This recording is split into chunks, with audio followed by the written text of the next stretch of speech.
See, when my sister started her presentation, she sought to question the motive of the minister responsible for health and even proceeded to attempt to downplay the significance of accountability as far as democratic governance is concerned.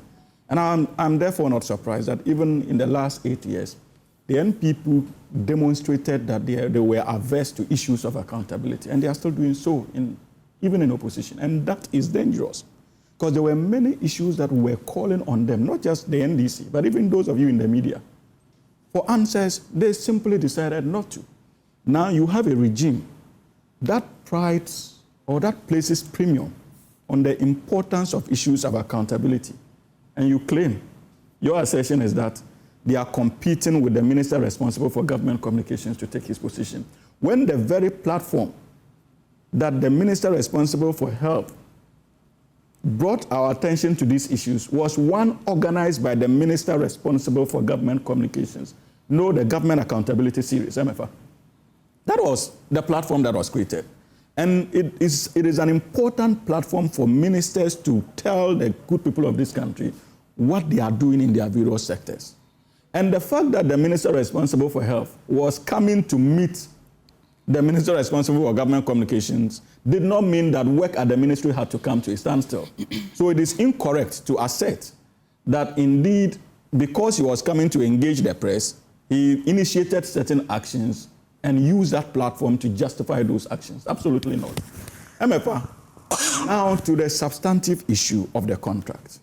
Like you indicated, the pilot program was under His Excellency President Mahama, and I think they did about 23 hospitals or so in the central region. It was at the back of that successful implementation and rollout that the NPP, upon assumption of office, decided to engage Lightwave to continue. Now, for whatever reasons that we are being told, there were timelines for the implementation of that particular project. Or, if you like, the contract had a duration. It was supposed to end in 2022. That didn't happen. The government extended the contract for another year. Yet still, Lightwave was still unable to meet their contractual obligations within that extension period. Then the government proceeded to give them another year of extension that expired in December 2024. Okay. Even with that additional extension, Lightwave was still unable to meet their contractual obligations. Unfortunately, there were attempts by the current Minister of Health to engage them to understand their challenges and difficulties associated with the holistic implementation of the project.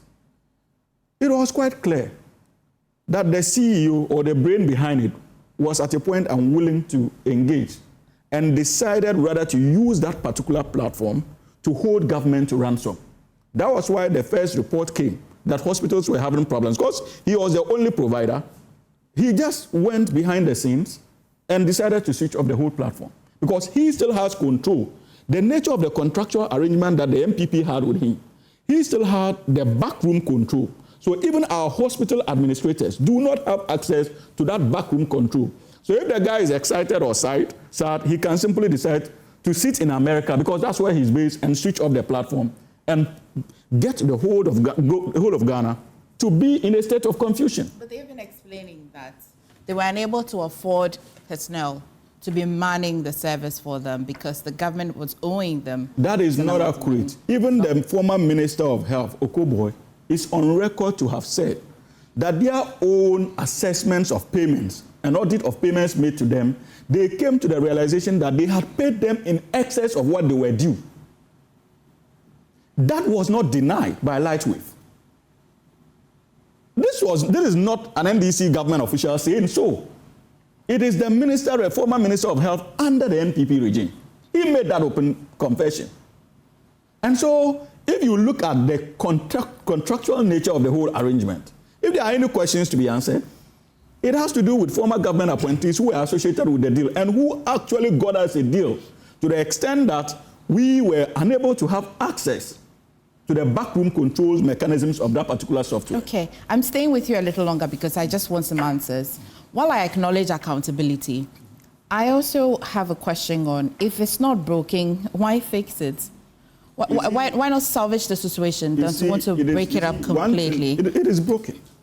Because an audit has also revealed, MFA, that many of the technical requirements that the contract required Lightwave to have provided, for which reason the billing was calculated around, they actually failed to meet those contractual technical requirements. So, for example, maybe you need a software that can sustain in excess of 1 million records. And in the process, they bill you for that software and only ended up giving you 500. So an eventual audit revealed that what we had was inferior in a way. That's one aspect. Secondly, you will not entertain a situation where any private company seeks to take the country for granted, especially our health delivery architecture. And for me, I have always argued that it was even wrong in the first place for us to be dealing with one company in that sector. Because anytime you are having that banter with a company, there's the tendency for the company to begin to interfere with the processes and make it quite difficult. But are you impressed with the way? Are you impressed with the transfer mode? Of course, if you're going to cancel the contract, if you're not going to let Lightwave continue in any way, are you impressed with the way? That's the problem. There is no contract in the first place for it to be cancelled. Okay. That's why I indicated that the contract had lapsed. Okay.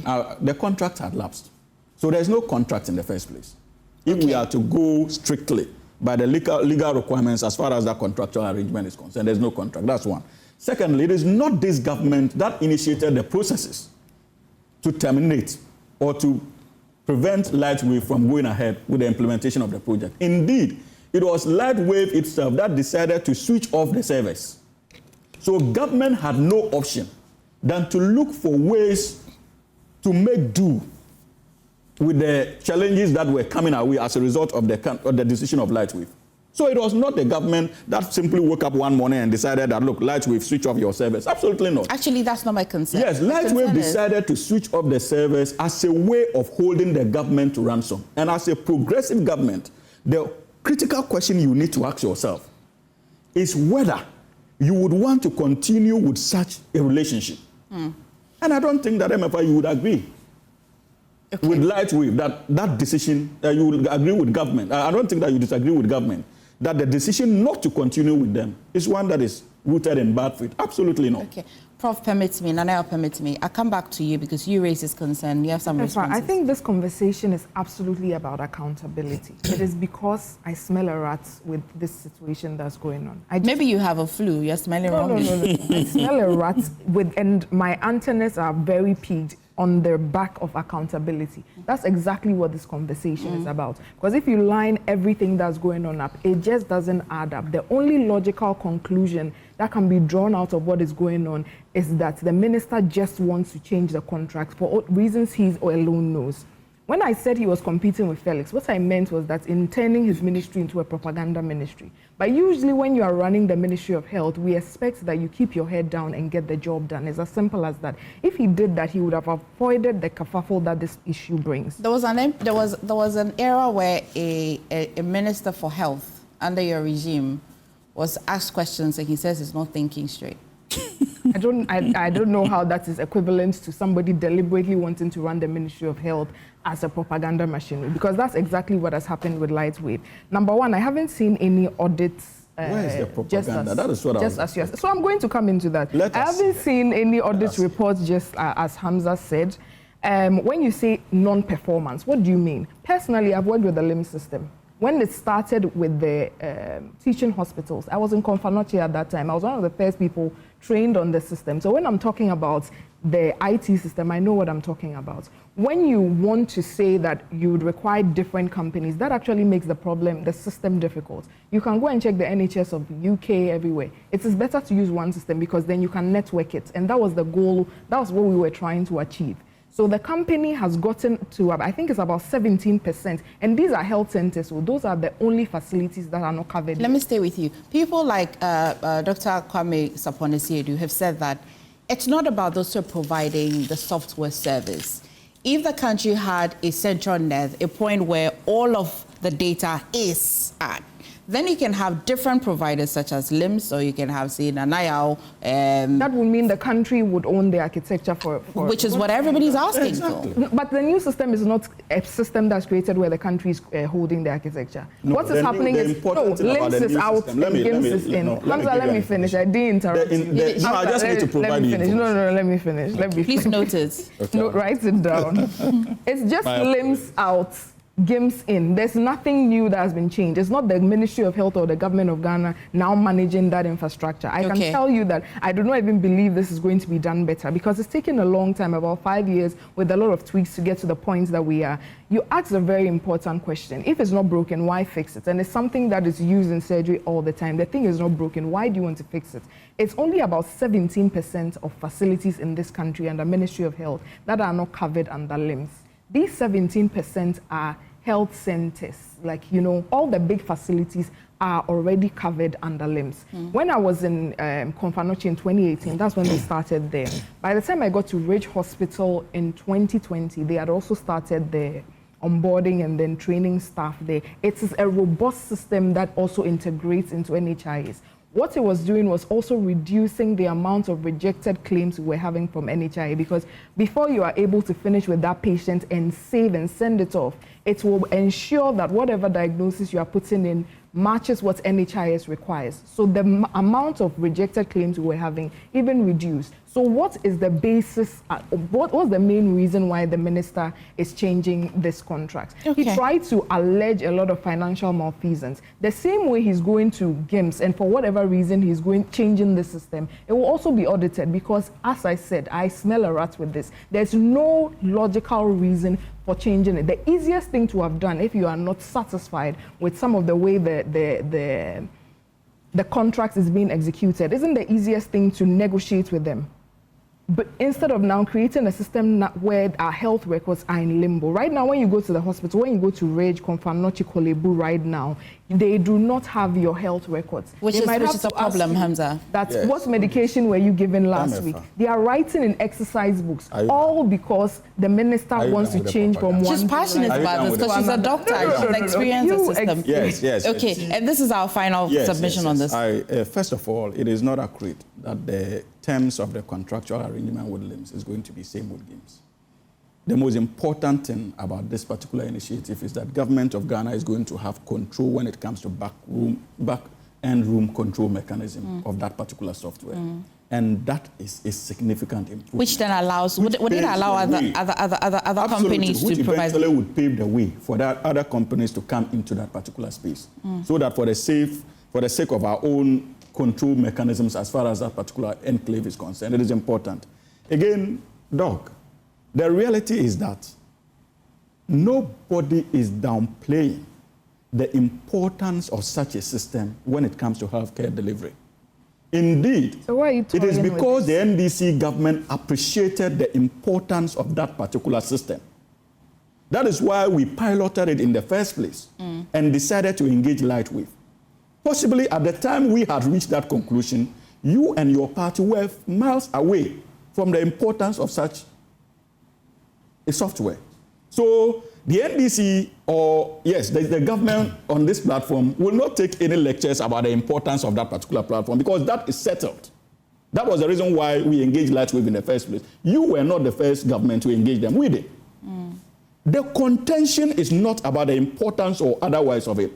The contention is about the content of the contractual arrangement you reached with them and how that is in conformity with our own legal architecture as a country. And most importantly, how that is tied to the sovereignty of our republic and health delivery in particular. These are the critical issues you are not responding to. And that is why you are on and on about propaganda and all the issues associated with propaganda. Is it not a fact that an audit commissioned by the NPP administration discovered that they were paid more? So that's what I dispute. There's a technical committee, according to your own former Minister of Health, Dr. Okoboy, and the video can be pulled out on YouTube. There's a technical committee that was supposed to be meeting almost every week or so to evaluate the performance of Lightwave in terms of that delivery. And subsequently, they discovered that overpayment at, I think, in excess of about $10 million was made. out of the $77 million that Lightwave was paid. And quite apart from that, an internal audit also discovered that in terms of what they claimed that they were going to provide, upon which the, what do we call it, the computations for payments were made, they provided less in terms of 17% less. You see, I haven't seen this audit report. They've disputed. Well, you said that I shouldn't. Just let me laugh. Please, no.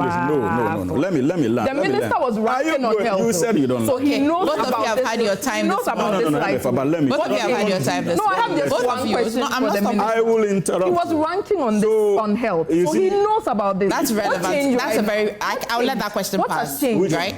He was ranting on health. He knows about this thing from inception to. So are you going to? What has changed? I want him here to land on the question because I like the question. The point I am making is that now the Honorable Minister is Minister responsible for health. And remember, one of the reasons why they hate him so much is because of the kind of advocacy he played when they were in power as Minister responsible for health.